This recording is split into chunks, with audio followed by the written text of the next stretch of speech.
ఓం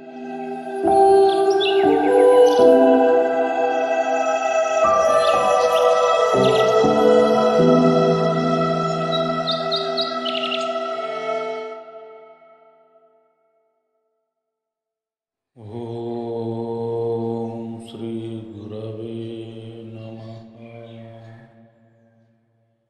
చూస్తున్న ప్రేక్షకులందరికీ నా నమస్కారములు. ఇప్పుడు చెప్పబోయే విషయము వేరే ఇమ్యూనిటీ పవర్ అంటే ఏమిటి, దాని గురించి క్షుణ్ణంగా పరిశీలిద్దాము. మనలో రోగ నిరోధక శక్తి ఉండాలంటే మనలో ఉండాల్సింది ఇమ్యూనిటీ ఉండాలని అందరూ అంటూ ఉంటారు. దేవుడు సృష్టించిన విశ్వంలో కనిపించే జీవం కలిగిన జీవరాశులను, జాతులను సృష్టించినాడు. అందులో మానవుడు కూడా ఒక జాతి కలిగిన వాడు కనుక మానవుని మానవ జాతి అని కూడా అంటాము.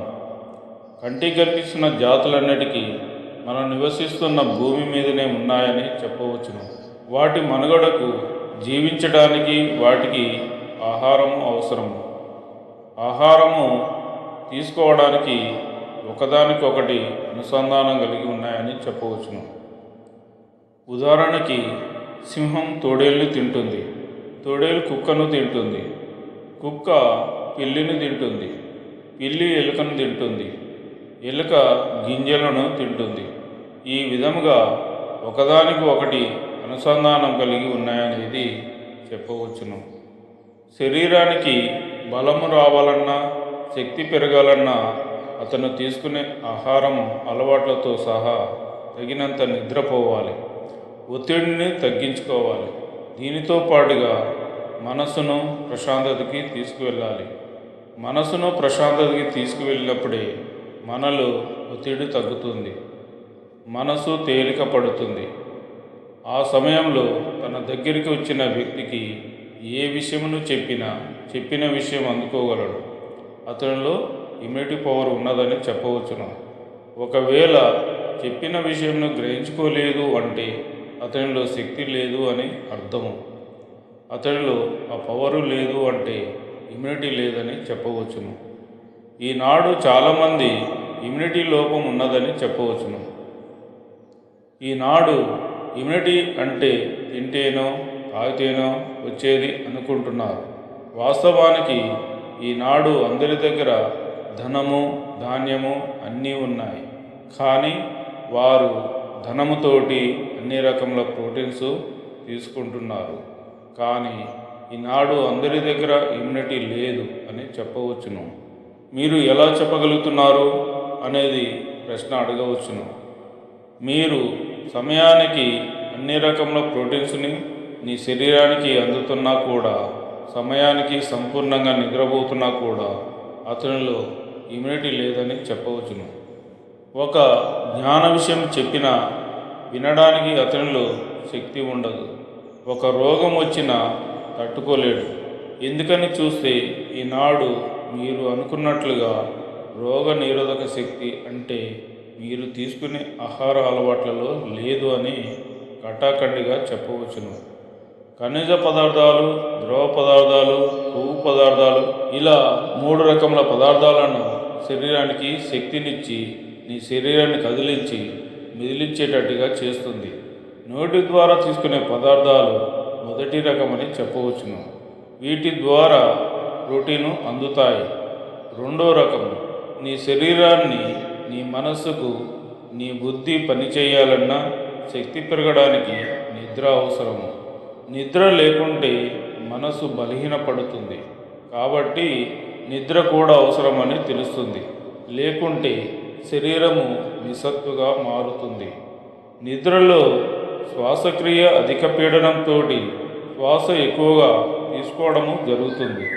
శ్వాస ద్వారా వచ్చే శక్తి బలమైనదని చెప్పవచ్చును. ఈ విధముగా తీసుకున్నవారు కూడా రోగ నిరోధక శక్తి పెంచుకోలేరు. వీరు కూడా ఇమ్యూనిటీ లేనివారని కూడా చెప్పవచ్చును. ఇప్పటి వరకు 2 పద్ధతుల్లోనే చూశారు, విన్నాం కూడా. అయితే 3వ రకం విధానంలో మన శరీరానికి ఏ విధముగా ఇమ్యూనిటీని తెచ్చుకోవచ్చు అనే విధానం అడగవచ్చును. అంతకుముందే అన్ని విధాలుగా చెప్పారు. ఖనిజ, ద్రవ, క్రొవ్వు పదార్థాలు తీసుకోవచ్చని చెప్పారు. ఇంకా అతి ముఖ్యమైనది నిద్ర గురించి కూడా చెప్పారు. చెప్పేదానికి ఇంకేమీ మిగిలి ఉన్నదని అడగవచ్చును.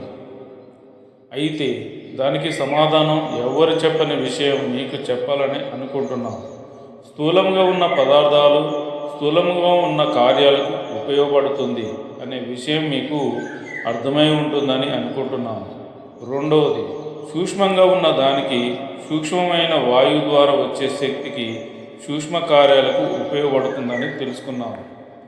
మూడవది, ఇది అతి రహస్యమైనది, సూక్ష్మాతి సూక్ష్మమైనది. ఈ శక్తి సూక్ష్మంగానే అనుభవించాలి. అలా అనుభవించినప్పుడే నీలో ఇమ్యూనిటీ పెరుగుతుంది. ఆ ఇమ్యూనిటీని నీ జీవితాన్ని మార్చేస్తుంది. అంతటి శక్తి దానికి ఉన్నదని చెప్పవచ్చును. వానికి ఎవరు ఏమి చెప్పినా వినగలిగే శక్తి వానికి ఉన్నదని చెప్పవచ్చును. ఉదాహరణకి, ప్రపంచం అంటే ప్రకృతి అంటారు. ప్రకృతిలో పుట్టి ప్రకృతిలో పెరిగి ప్రకృతిని చూస్తున్నాము. ప్రకృతిలో ఉన్న పరిజ్ఞానం తెలుసుకొని ప్రకృతి వైపే పరిగెడుతున్నాము. అలాంటి వారికి ప్రకృతిని సృష్టించిన దేవుని గురించి అంటే దైవం గురించి చెప్తే అతను వినే పరిస్థితిలో లేడు. అతను గ్రహించుకునే శక్తి అతనిలో లేదు అని చెప్పవచ్చును. దేవుని విషయాలు చెబుతానంటే అతను అంటాడు, నాకు పని ఉన్నది, తర్వాత కలుద్దాం అని ఏదో సాకు చెప్పి అక్కడ నుండి తప్పించుకునే ప్రయత్నం చేస్తాడు. అందువల్ల అతనిలో ఇమ్యూనిటీ లేదు అని చెప్పవచ్చును. అతను చూస్తే దర్జాగా విఐపి లాగా ఉంటాడు, కానీ అతను మాత్రము చెప్పిన విషయము గ్రహించుకోలేదు అంటే అలాంటి వారు ఎంతోమంది ఉన్నారు. మేము ఎంతో ఇమ్యూనిటీని కోల్పోతున్నాము అనేది లోకంలో ఉన్నవారికి తెలియదు. మనము ప్రతి ఒక్కరము ఇమ్యూనిటీ కోసం ప్రయత్నం చేద్దాం. ఇమ్యూనిటీ మన శరీరంలోనికి ఎలా వస్తుందో తెలుసుకుందాం.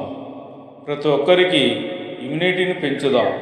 దీనికి డబ్బుతో ముడిపడి లేదు. ఫ్రీగా వచ్చేదానికి ఫ్రీగానే పంచిపెడదాం. అందరికీ అర్థమైందని అనుకుంటున్నాను. ఎందుకంటే దేవుడు సృష్టించిన గాలి, అగ్ని, నీరు, భూమి, ఆకాశం ఇవి అన్నీ ఫ్రీగానే ప్రతి ఒక్కరూ అనుభవిస్తున్నాం. అదేవిధంగా దేవుడిచ్చిన ఇమ్యూనిటీని కూడా ఫ్రీగా పొందుతాం. ఇమ్యూనిటీని ఎలా పొందవచ్చు అనేది అడగవచ్చును. ఏమీ లేదు, చిన్న పని చెయ్యండి. మీరు చెప్పిన విషయము గ్రహించండి. సత్యాన్ని, ధర్మాన్ని తెలుసుకోండి. 10 మందికి పంపించండి.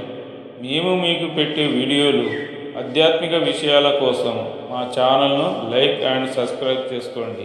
ఆధ్యాత్మిక విధానం సరికొత్త కోణంతో శాస్త్ర పద్ధతిలో మీ ముందుకు వస్తుంది. ఇమ్యూనిటీని పెంచుతుంది. సత్యంను తెలుసుకోండి, సత్యంను ఆచరించండి, ధర్మ మార్గంలో నడవండి. అందరికీ నమస్కారములు.